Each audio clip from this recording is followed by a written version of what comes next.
முதலில் தலைப்புச் செய்திகள். டெல்லியில் மோடி அனுர சந்திப்பு, பாரத் மண்டபத்தில் விசேட விருந்து பிரசாரம். பிரிட்டன் எப்போதும் துணையாக நிற்கும், தமிழ் தேசிய கட்சிகளிடம் உறுதியளித்தால் டேவிட் லம்மி. டிரம்பின் விசேட பிரதிநிதியுடன் ஜனாதிபதி அன்ருகுமார முக்கிய சந்திப்பு. இந்திய விஜயத்தின் போது அதிகார பகிர்வு பற்றி பேசப்படவே இல்லை, டில்வின் சில்வா தெரிவிப்பு. டித்வா புயல் மீட்பு நடவடிக்கைகள் குறித்து பிரித்தானிய துணை பிரதமர் ஆய்வு. சிஐடியின் பிடிக்குள் சிக்கி தவிக்கும் ரணில் தரப்பு, ரணிலின் மனைவிக்கு எஃப்சிஐடி அழைப்பு. வீட்டில் ஏற்பட்ட தீ விபத்தில் இளம் தாய் பரிதாப மரணம், தந்தை மகள் கவலைக்கிடம். டிரம்பின் அமைதி திட்ட அமைப்பில் இணைந்து கொள்ளப் போவதில்லை, வத்திக்கான் அறிவிப்பு. தொடர்பான விரிவான செய்திகள்.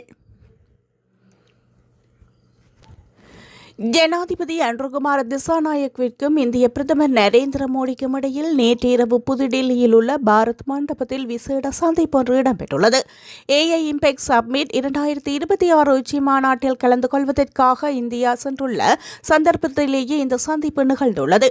இதன்போது இந்திய பிரதமர் நரேந்திர மோடியினால் வழங்கப்பட்ட விசேட இரவு விருந்து பிரசாரத்திலும் ஜனாதிபதி கலந்து கொண்டதாக ஜனாதிபதி ஊடக பிரிவு தெரிவித்துள்ளது. ஏஐ இம்பேக்ட் சப்மிட் 2026 உச்சி மாநாட்டில் கலந்து கொள்வதற்காக இந்தியா சென்றுள்ள ஜனாதிபதி அன்ருகுமார திசாநாயக்க இன்று அந்த மாநாட்டில் உரையாற்ற திட்டமிடப்பட்டுள்ளது. இந்திய பிரதமர் நரேந்திர மோடியின் அழைப்பிற்கு இணங்க இந்த மாநாட்டில் கலந்து கொள்வதற்காக ஜனாதிபதி கடந்த 17ஆம் தேதி நாட்டிலிருந்து புறப்பட்டு சென்றார். செயற்கை நுண்ணறிவை மனித குலத்தின் நன்மைக்காக பொறுப்புடன் பயன்படுத்தும் நோக்கில் அரசு தலைவர்கள் மற்றும் உலகின் தொழில்நுட்பத் துறையின் பிரதானிகளின் பங்கேற்புடன் டெல்லியில் இந்த உச்சி மாநாடு நடைபெறுகின்றது. 5 நாட்கள் நடைபெறும் இந்த மாநாட்டில் 20 நாடுகளின் அரசு தலைவர்கள் மற்றும் 45க்கும் மேற்பட்ட நாடுகளின் பிரதிநிதிகள் கலந்து கொண்டுள்ளதாக குறிப்பிடப்பட்டுள்ளது. இலங்கைக்கு உத்தியோகபூர்வ விஜயம் மேற்கொண்டுள்ள பிரித்தானிய துணை பிரதமர் டேவிட் லம்மி மற்றும் இலங்கைக்கான பிரித்தானிய உயர்ஸ்தானிகர் ஆண்ட்ரூ பேட்ரிக் ஆகியோரும் தமிழ் தேசிய கட்சிகளின் பிரதிநிதிகளுக்கும் இடையிலான விசேட சந்திப்பு நேற்று பிற்பகல் கொழும்பில் நடைபெற்றது. இந்த சந்திப்பின் போது ஈழத்தமிழர்கள் எதிர்கொள்ளும் தேசிய இனப்பிரச்சினை மற்றும் அதற்கான நிரந்தர அரசியல் தீர்வு திட்டங்கள் குறித்து விரிவாக ஆராயப்பட்டன. குறிப்பாக இலங்கையில் நல்லிணக்கத்தை ஏற்படுத்துதல், பாதிக்கப்பட்ட மக்களுக்கான நீதி மற்றும் தமிழ் சமூகம் அன்றாடம் எதிர்கொள்ளும் சவால்கள் குறித்து தமிழ் பிரதிநிதிகள் பிரித்தானிய குழுவிடம் விளக்கமளித்தனர். அர்த்தமுள்ள முன்னேற்றங்களுக்கு ஆதரவு அளிக்கவும் நீதி மற்றும் சமத்துவத்தை ஊக்குவிக்கவும் ஐக்கிய ராஜ்யம் உறுதியாக இருப்பதாக துணை பிரதமர் டேவிட் லம்மி இதன்போது தெரிவித்தார். மேலும் தமிழ் மக்களின் குரல் சர்வதேச மட்டத்தில் தொடர்ந்து ஒலிப்பதை உறுதி செய்யவும் இன நல்லிணக்கம் மற்றும் நீதியை நிலைநாட்டும் விடயங்களில் தமிழர்களுடன் பிரித்தானியா எப்போதும் துணை நிற்கும் எனவும் அவர் உறுதியளித்துள்ளார். இந்த முக்கியத்துவம் வாய்ந்த கலந்துரையாடலில் தமிழ் தேசிய கட்சிகளை பிரதிநிதித்துவப்படுத்தி நாடாளுமன்ற உறுப்பினர்களான சிவஞானம் ஸ்ரீதரன், கஜேந்திரகுமார் பொன்னம்பலம், செல்வம் அடைக்கலநாதன், ராசமாணிக்கம் சாணகியன் மற்றும் இலங்கை தமிழரசு கட்சியின் பொதுச் செயலாளர் எம். சுமந்திரன் ஆகியோரும் கலந்து கொண்டனர். இந்திய பிரதமர் நரேந்திர மோடியின் விசேட அழைப்பின் பேரில் ஏஐ இம்பேக்ட் 2026 மாநாட்டில் பங்கேற்க புதுதில்லி சென்றுள்ள ஜனாதிபதி அன்ருகுமார திசாநாயக்க இன்று தனது உத்தியோகபூர்வ சந்திப்புகளை ஆரம்பித்தார்.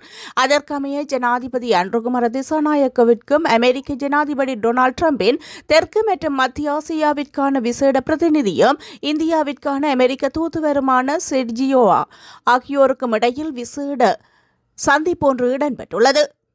புதுடில்லியில் உள்ள பாரத் மண்டபத்தில் நடைபெறவுள்ள ஏஐ இம்பேக்ட் 2026 மாநாடு செயற்கை நுண்ணறிவை மனித குலத்தின் நன்மைக்காக பொறுப்புணர்வுடன் பயன்படுத்துவதை நோக்கமாக கொண்டது.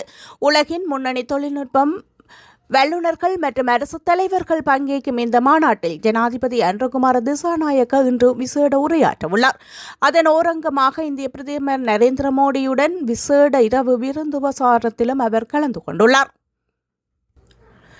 அண்மைய இந்திய விஜயத்தின் போது அதிகார பகிர்வு அல்லது மாகாண சபை தேர்தல் குறித்து இந்திய தரப்புடன் எந்தவித பேச்சுவார்த்தைகளும் முன்னெடுக்கப்படவில்லை என்று ஜேவிபியின் பொதுச் செயலாளர் டில்வின் சில்வா தெரிவித்துள்ளார். இந்தியாவிற்கு உத்தியோகபூர்வ விஜயத்தை மேற்கொண்டு நாடு திரும்பிய பின்னர் ஊடகங்களுக்கு கருத்து தெரிவிக்கும் போதே அவர் இதனை கூறியுள்ளார். இலங்கை தரப்பினருடனான சந்திப்பின் போது அதிகார பகிர்வு மற்றும் 13ஆம் திருத்தம் குறித்து இந்திய தரப்பினர் வலியுறுத்துவது வழக்கம். இதுகுறித்து டில்வின் சில்வாவிடம் வினவ தென்பட்ட போது அவர் கூறியதாவது: இந்திய வெளிவிவகார அமைச்சர், குஜராத் மற்றும் கேரள மாநில முதலமைச்சர்கள் ஆகியோரை நாம் சந்தித்தோம். இந்த சந்திப்புகளின் போது மாகாண சபை உள்ளிட்ட அரசியல் காரணங்கள் குறித்து பேசப்படவில்லை. இந்திய தரப்பிலிருந்து இது தொடர்பாக இந்த நினைவூட்டல்களும் செய்யப்படவில்லை. எமது கலந்துரையாடல்கள் அனைத்தும் பொருளாதார அபிவிருத்தி மற்றும் அதற்கு தேவையான தொழில்நுட்ப உதவிகளை பெற்றுக்கொள்வது குறித்து அமைந்திருந்தன. மாகாண சபை தேர்தலை நடத்துவதற்கு தமது கட்சி எதிர்ப்பு தெரிவிக்கவில்லை என்றும் அதனை நடத்தும் நிலைப்பாட்டிலேயே உள்ளது என்றும் அவர் சுட்டிக்காட்டியுள்ளார். எனினும் தற்போதைய சூழலில் நாட்டின் பொருளாதார முன்னேற்றமே முதன்மையானது என்பதால் அதற்கான ஒத்துழைப்புகளை பெற்றுக்கொள்வதில் இந்தியா அர்ப்பணிப்புடன் உள்ளது என்றும் அவர் தெரிவித்துள்ளார். இலங்கையில் அரசியல் ரீதியாக பின்னடைவை சந்தித்துள்ளவர்களே இந்த விஜயத்தின் பின்னணியின் இரகசிய ஒப்பந்தங்கள் இருப்பதாக கட்டுக்கதைகளை பரப்பி வருகின்றனர். அவ்வாறான இரகசிய உடன்படிக்கைகள் எதுவும் இல்லை. இந்த விஜயம் முழுக்க முழுக்க பொருளாதார மற்றும் தொழில்நுட்ப ஒத்துழைப்புகளை நோக்கமாக கொண்டது என்று ரில்வின் சில்வா மேலும் விளக்கம் அளித்துள்ளார். டிட்வா காரணமாக பாதிக்கப்பட்ட பகுதிகளில் முன்னெடுக்கப்பட்டு வரும் மீட்பு மற்றும் மறுசீரமைப்பு நடவடிக்கைகள் குறித்து ஆய்வு செய்வதற்காக பிரித்தானியாவின் துணை பிரதமர் டேவிட் லாமி இலங்கையில் உள்ள பல தரப்பினருடன் சந்திப்புகளை நடத்தியுள்ளார். இந்த சந்திப்பில் இலங்கைக்கான பிரித்தானிய உயர்ஸ்தானிகர் ஆண்ட்ரூ பெட்ரிக், துணை உயர்ஸ்தானிகர் மற்றும் மனிதாபிமான சேவையில் ஈடுபட்டுள்ள தன்னார்வலர்கள் கலந்து கொண்டனர். அதன்படி செஞ்சிலுவை சங்க தன்னார்வலர்கள், விரக்தி பங்காளர்கள் மற்றும் UNOPS-இன் இலங்கை பிரதிநிதிகள் ஆகியோருடன் கலந்துரையாடல்கள் நடைபெற்றது. புயல் தாக்கத்திற்கு பின்னர் சமூகங்கள் எவ்வாறு ஒன்றிணைவது, பாதிக்கப்பட்ட மக்களுக்கு ஆதரவு அளித்தன என்பதையும், அவசர உதவி மற்றும் மறுசீரமைப்பு நடவடிக்கைகள் எவ்வாறு முன்னெடுக்கப்பட்டன என்பதையும் இந்த சந்திப்பின் போது விரிவாக விளக்கம் அளிக்கப்பட்டது. அத்துடன் பிரித்தானிய அரசின் மனிதாபிமான நிதியுதவி, அவசர உதவி மற்றும் மீட்பு நடவடிக்கைகளில் வழங்கிய பங்களிப்பு குறித்தும் கலந்துரையாடப்பட்டதாக தெரிவிக்கப்படுகின்றது. பாதிக்கப்பட்ட மக்களின் வாழ்வாதாரத்தை மீள கட்டியெழுப்புவதற்கான நீண்டகால திட்டங்கள் மற்றும் சர்வதேச ஒத்துழைப்பின் முக்கியத்துவம் குறித்தும் இந்த சந்திப்பில் கவனம் செலுத்தப்பட்டுள்ளமையும் குறிப்பிடத்தக்கது. முன்னாள் ஜனாதிபதி ரணில் விக்ரமசிங்கவின் மனைவி மைத்ரி விக்ரமசிங்கவை குற்றப்புலனாய்வு திணைக்களத்தின் நிதி குற்றப்புலனாய்வு பிரிவில் முன்னிலையாகுமாறு அறிவிக்கப்பட்டுள்ளது. பொது நிதி முறைகேடு தொடர்பான விசாரணைக்காக வாக்குமூலம் வழங்கும் பொருட்டு எதிர்வரும் 20ஆம் திகதி வெள்ளிக்கிழமை அவரை முன்னிலையாகுமாறு அறிவுறுத்தப்பட்டுள்ளது என்று குற்றப்புலனாய்வு திணைக்களம் கொழும்பு கோட்டை நீதவான் நீதிமன்றத்தில் தெரிவித்துள்ளது. 2023ஆம் ஆண்டு ரணில் விக்ரமசிங்க தனது மனைவி மைத்ரி விக்ரமசிங்க பட்டமளிப்பு விழாவில் கலந்து கொள்வதற்காக பிரிட்டனுக்கு தனிப்பட்ட விஜயம் ஒன்றை மேற்கொண்டிருந்தார். இந்த விஜயத்திற்காக 16.2 மில்லியன் ரூபாவிற்கும் அதிகமான பொது நிதியை முறைகேடாக பயன்படுத்தியதாக கூறப்படும் குற்றச்சாட்டு தொடர்பில் தற்போது விரிவான விசாரணைகள் முன்னெடுக்கப்பட்டு வருகின்றன. இந்த நிதி முறைகேடு விவகாரத்தில் ஏற்கனவே முன்னாள் ஜனாதிபதியின் செயலாளர் சமன் ஏகநாயக்க கைது செய்யப்பட்டு விளக்கமறியலில் வைக்கப்பட்ட பின்னர் நேற்று பிணையில் விடுவிக்கப்பட்டுள்ளார். இந்த சம்பவத்துடன் தொடர்புடைய மேலதிக தகவல்களை பெற்றுக் கொள்வதற்கும் வாக்குமூலம் ஒன்றை பதிவு செய்வதற்குமே மைத்ரி விக்ரமசிங்கவிற்கு இந்த அழைப்பு விடுக்கப்பட்டுள்ளது. 2025ஆம் ஆண்டில் நீர்வரப்பு நோயினால் இந்த நாட்டில் 14 பேர் உயிரிழந்துள்ளதாக சுகாதார அமைச்சின் தொற்று நோயியல் பிரிவின் விசேட வைத்தியர் அதுல லிபரத்ன தெரிவித்துள்ளார். 2030ஆம் ஆண்டாகும் போது இந்த நாட்டு மக்கள் நீர்வரப்பு நோயினால் உயிரிழக்காத நிலையை உருவாக்குவதற்கு எதிர்பார்ப்பதாகவும் அந்த விசேட வைத்தியர் குறிப்பிட்டுள்ளார். உலக சுகாதார ஸ்தாபனம் இலக்கு வைத்துள்ளதை போன்று உலக சமூகமாக இந்த இலக்கு காணப்படுவதாகவும் அவர் கூறியுள்ளார். நேற்று நடைபெற்ற ஊடக சந்திப்பில் கலந்து கொண்டு தெரிவிக்கையிலேயே இவ்வாறு தெரிவித்துள்ளார். இந்த நீர்வரப்பு நோயானது பாலூட்டும் விலங்குகளிடமிருந்து வைரஸ் மூலம் பரவும் ஒரு தொற்று நோய் எனவும் இது 100% மரணத்தை ஏற்படுத்தக்கூடிய நோய் எனவும் வைத்தியர் குறிப்பிட்டுள்ளார். உலகில் மிக குறைந்த அளவிலானோரே இந்த நோயிலிருந்து உயிர் தப்பியுள்ளதாகவும் அவர் கூறியுள்ளார். விசேடமாக இந்த நோய் காரணமாக இளைஞர்களை உயிரிழந்துள்ளதாகவும் சிறு பிள்ளைகளுக்கும் இந்த நோய் காரணமாக உயிரிழந்துள்ளதாகவும் இந்த நோய்க்கு சரியான நேரத்தில் உரிய நடவடிக்கைகளை மேற்கொண்டால் இதனை முற்றாக தவிர்த்துக் கொள்ள முடியும் எனவும் அவர் மேலும் சுட்டிக்காட்டியுள்ளார். மொனராகலை புத்தள நாமாண்டிய பகுதியில் உள்ள வீடொன்றில் ஏற்பட்ட தீ விபத்தில் பலத்த தீக்காயங்களுக்குள்ளாகி சிகிச்சை பெற்று வந்த 26 வயது தாயொருவர் நேற்று காலை உயிரிழந்துள்ளார்.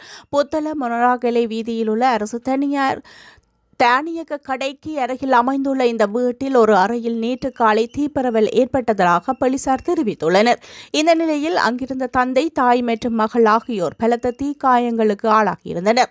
அவர்களின் சத்தம் கேட்டு உடனடியாக சம்பவ இடத்திற்கு வந்த அருகிலுள்ள அரசு தானியக்க கடையின் மேலாளர் மற்றும் அப்பகுதியில் மக்கள் காயமடைந்தவர்களை வைத்தியசாலையில் சேர்த்துள்ளனர். தீக்காயமடைந்த மூவரும் மொனராகலை மாவட்ட வைத்தியசாலையில் தீவிர சிகிச்சை பிரிவில் சிகிச்சை பெற்று வந்த நிலையில் நேற்று காலை தாய் உயிரிழந்துள்ளார். விபத்தில் காயமடைந்த 29 வயதுடைய அவரது கணவரும் 3 வயதுடைய மகளும் மேலதிக சிகிச்சைக்காக காலியில் உள்ள கராப்பிட்டிய போதனா வைத்தியசாலைக்கு மாற்றப்பட்டுள்ளதாக வைத்தியசாலை வட்டாரங்கள் தெரிவித்துள்ளன. அமெரிக்க அதிபர் டொனால்டு டிரம்ப் முன்னெடுத்துள்ள அமைதி திட்டம் என்ற அமைப்பில் இணைந்து கொள்ளப் போவதில்லை என வத்திகான் உத்தியோகபூர்வமாக அறிவித்துள்ளது. சர்வதேச நெருக்கடிகளை ஐக்கிய நாடுகள் சபையோ கையாள வேண்டும் என்பதை வலியுறுத்தி இந்த தீர்மானத்தை எடுக்கப்பட்டுள்ளதாக தெரிவிக்கப்பட்டுள்ளது. காசா போர் நிறுத்தத்தை கண்காணிக்கவும் அதன் மறுசீரமைப்பு பணிகளை மேற்பார்வையிடவும் ஜனாதிபதி டிரம்ப் அமைதி திட்ட அமைப்பை உருவாக்கியுள்ளார். இந்த அமைப்பில் இணைந்து கொள்ளுமாறு அமெரிக்காவை சேர்ந்த முதலாவது பாப்பரசரான 14 லியோவிற்கு கடந்த ஜனவரி மாதம் அழைப்பு விடுக்கப்பட்டது. இந்த அமைப்பின் முதலாவது கூட்டம் வரும் வியாழக்கிழமை வாஷிங்டனில் நடைபெறவுள்ளது. இதில் காசா மறுசீரமைப்பிற்காக $5 பில்லியன் நிதி திரட்டுவது தொடர்பில் கலந்துரையாடப்பட உள்ளது. வத்திகான் வெளிவிவகார செயலாளர் கத்தனீலா பியட்ரோ இதுகுறித்து தெரிவிக்கும் போது, வத்திகான் என்பது பிற நாடுகளைப் போன்ற ஒரு சாதாரண அரசு அல்ல. அதன் தன்மை வேறுபட்டது. சர்வதேச அளவில் நெருக்கடி நிலைகளை ஐக்கிய நாடுகள் சபையை முன்னின்று கையாள வேண்டும் என்பதில் நாங்கள் உறுதியாக உள்ளோம். எனவே இந்த அமைப்பில் நாங்கள் பங்கேற்க மாட்டோம் என தெரிவித்துள்ளது.